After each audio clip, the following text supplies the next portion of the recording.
Hi, I'm Max Brantley. It's Thursday, August 7th, and I'm going to talk about Arkansas news today on the Arkansas Times. Mike Ross, the Democratic candidate for governor today, announced a program aimed at elderly voters, people like me, I guess he was talking about. Seniors, they call them euphemistically.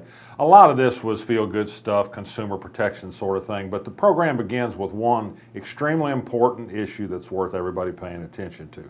Mike Ross says again, as he said before, that he absolutely will work to defend the private option health insurance plan, which has brought additional health insurance coverage to 200,000 Arkansas people.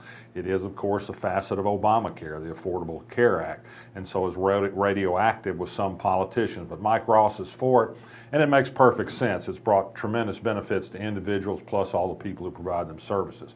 The interesting thing here is that Asa Hutchins, the Republican candidate, still has not been willing to definitively say whether or not he supports the continuation of the private option.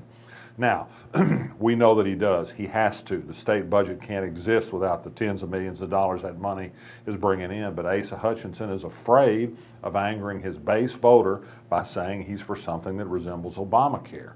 We got a tip of where they're coming from this week when his nephew, Senator Jim Hendren, was elected the Senate Majority Leader for the Republican Party. And after being a dedicated Obama foe for months, Jim Hendren says, you know, we need to think long and hard before we talk about yanking away health insurance coverage from people who just got it. No kidding.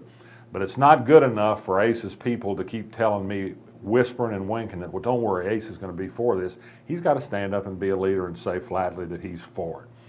Elsewhere in Arkansas, Fayetteville, I've written more today about the fight that's brewing over Fayetteville's effort to pass a historic and broad civil rights ordinance that would protect in housing, employment, and public accommodation gay people, transgender people, and people with gender issues.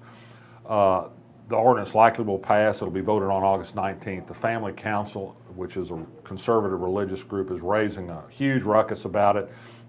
As with their fight against the Equal Rights Amendment for women 40 years ago and again today, they make it all about bathrooms. They raise some fear that there's some pervert out there, some man pretending he's a woman who wants to get in a bathroom with women and lurk around or something. It's absurd, it's demeaning, it's crazy, but it apparently works with some people. Here's the story.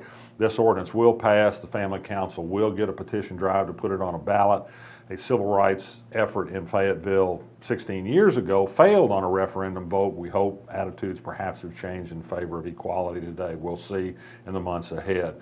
Speaking of conservative views, there's some interesting writing today from scientific journals on our blog, and it's tied into a column I wrote this week about why is it that Republican conservatives are so afraid? Why do they have to have guns? Why do they fear sick people? Why do they fear immigrant people?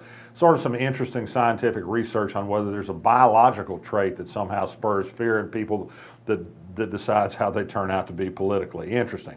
Elsewhere in the news, a mother who was on the Cheer Perfection reality show about cheerleader moms pleaded guilty today to sexual assault of a 13-year-old boy and got a 10-year prison term. She'll be out probably in about 3 if she passes a sexual offender treatment program.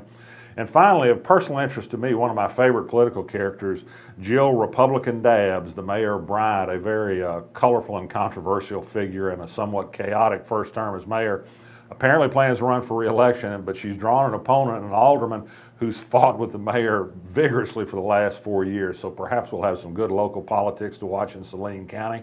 That's it for today. I'm Max Brantley.